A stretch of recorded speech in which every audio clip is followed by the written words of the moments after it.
10:15. Last week we launched a new segment called I Want to Know. Okay, this weekly segment involves going straight to the source by bringing you notable guests and interesting people to answer burning questions and beyond. The best part, nobody but me knows who the guest will be. Joining us each week to answer these questions. Last week, Ryan Serhant from $1 Million Listing joined us to answer Marisol's question, which was, what is the most expensive block in Manhattan? This week we're answering a question that both Marisol and I have. So Marisol asked, do dogs dream? I asked, do cats dream?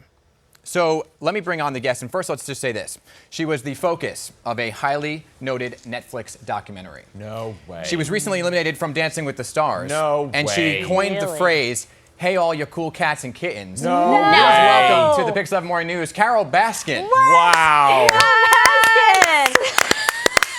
I'm cool cats and kittens. Oh There it is. So, Carole, welcome to the PIX11 Morning News. Thank you for joining us this morning. And let's get right to the question, which is, do cats dream?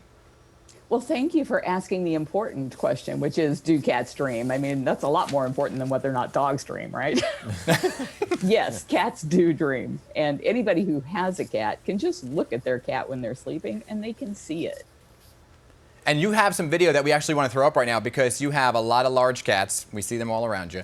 And so, what's the telltale sound? For my dog, it's usually when she's kind of making a noise. I know she's dreaming. With cats, you can see a lot of things, and you'll see them in the clips here. Their paws will be moving like they're going to be catching something.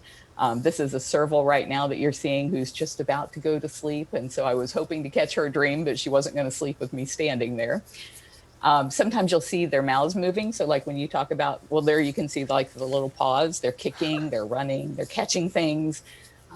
Sometimes you can see with their tails, they'll twitch and flick like you can see on this ocelot here. This is a 24-year-old ocelot. That's like twice as long as these cats usually live. Wow. And then, yeah, so you can see her tail. She's like all excited because when they're hunting, you know, their tails will twitch and their butts will twitch and they get all ready for that pounce. Like Dan. And then you can sometimes see like their little mouths. You'll see on this bobcat here, his little mouth will start chattering.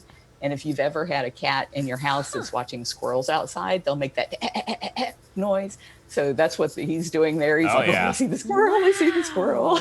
There you go. All right, guys, we know the answer now. So who's got questions? Gosh. Can I just tell you how excited I am that you're here? I've been wanting to ask you so many questions. I mean, obviously, the show Tiger King has all of us fascinated.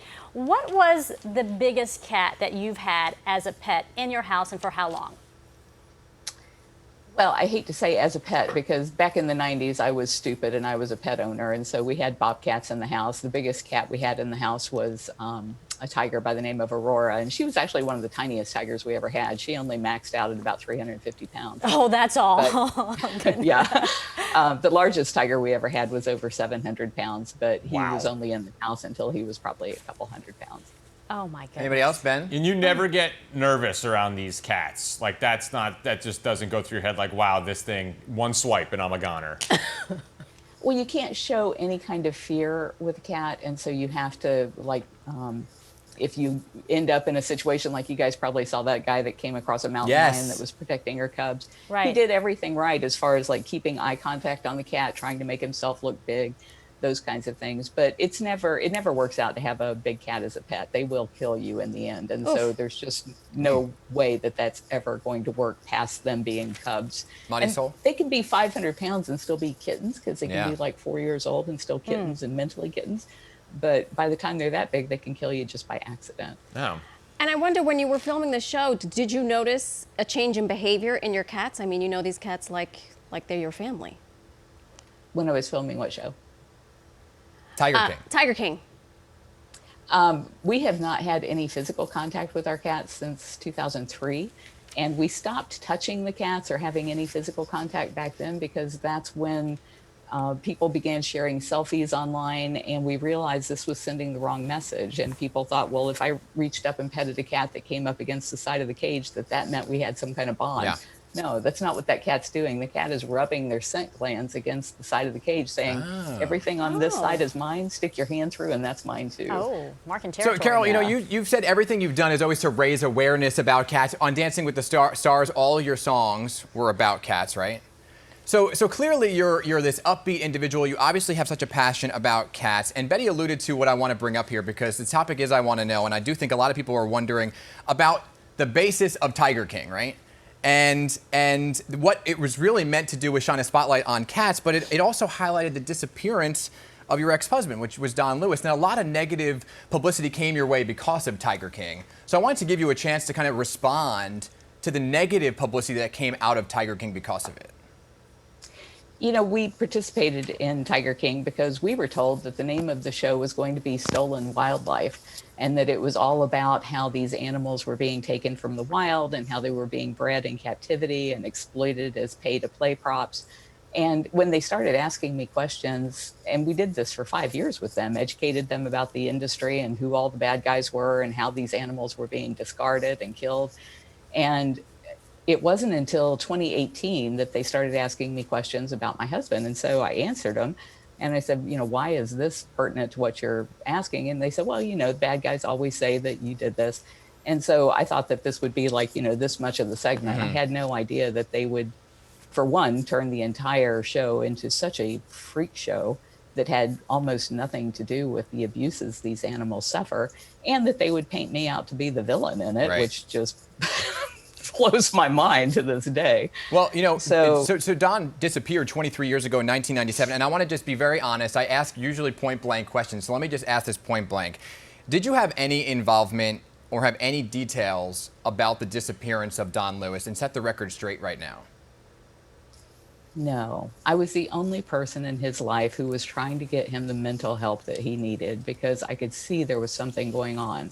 I thought he had Alzheimer's, but I had gotten him to a medical doctor who had diagnosed him as being bipolar and having altered mental status, which is a form of dementia, and then took him down to get an MRI done. After that, I was taking him to an Alzheimer's specialist, but that was the end of August, and he disappeared before that meeting with that doctor happened. Yeah, and you went on Dancing with the Stars, hoping that attention once again would be about the cats, but there were a lot of things that came about, you know, killing it and jokes that were made, and now there's this defamation lawsuit out there. You know, what did you hope to gain from going on Dancing with the Stars? Well, there were a couple of things. One, my husband and my daughter thought that it would give people the opportunity to see a different side of me than the way I was misportrayed in Tiger King. But from my own perspective, I spent a couple of months talking to the people at Dancing with the Stars and said the only reason that I would go through what was just an enormous amount of agony and training would be if I could get the message out about these big cats and why they don't belong in cages and why we need to save them in the wild. And they were wonderful about that. I can't say enough good about their giving me so many opportunities, not only on their show, but also in arranging press to talk about the real issues that were missed in Tiger King. Yeah, I mean, guys, she was on Dancing with the Stars. By the way, Carole, I don't know, Ben just brought me a copy of the 1990 film version of The Lion King. I don't know, did you have a favorite movie? VHS. You know, my favorite movie was actually Memento. Really? No cats in Memento, I don't think. Hey, Carole, let me ask you this. There's lots of movies being made off of the Tiger King series, right? Any chance that you could have some type of reconciliation with Joe Exotica? Is that in the future in the cards anywhere, or is that a done deal? I think people are capable of changing. I don't think he has changed. I think he's still looking for ways to aggrandize himself. But I certainly would hope that the time that he's spending in jail would cause him to rethink the horrible things that he did to both animals and to people. Carole, I also got to ask you about this video game. I know nothing about it. What is this video game coming out here? You know, the last holdout that I see with exotic animals and big cats, especially in captivity, are zoos. And people feel like we have to have them in zoos or else we won't save them in the wild. And what we've seen is 200 years of having them in zoos, that's not happening. So we need something different. And I think virtual reality is the way to do it. But I can't just say virtual reality is the answer without leading the way and saying, look at this. You can create, and what this game is, you can get it if you have an Oculus Rift, it's for free. If you have any of the other headsets, you can get it on Steam. You can go into any arcade and ask for the Big Cat Rescue VR game, and they should have it on stock there. And what it does is it teaches you how to track a tiger in the wild. And then while you're learning all about tigers in the wild, you come across a tiger that's actually been snared by a poacher, and you have to figure out how to release the cat. And you have to go through all of the medical things that a medical team would do if they were doing that. And then it brings you back to the ranger station and tells you all of the reasons why captive breeding is actually killing the tiger in the wild and why we need to stop the private possession of big cats. So it's not only fun and educating and entertaining, it's also a way of being so close to a tiger without a tiger having to spend their life in a prison cell. Virtual reality is how you kind of train for Dancing with the Stars. I saw the moves, right, when you were doing the virtual reality. Carole, that was so embarrassing. Oh my gosh, you put it out there though. I gotta say, thank you. This has been fantastic. Yes. You know, this is a new series where I surprise all these guys in the studio. So I appreciate you're the second guest here. Did you have fun? I appreciate you coming on. I did, thank you. Guys, did you have any idea?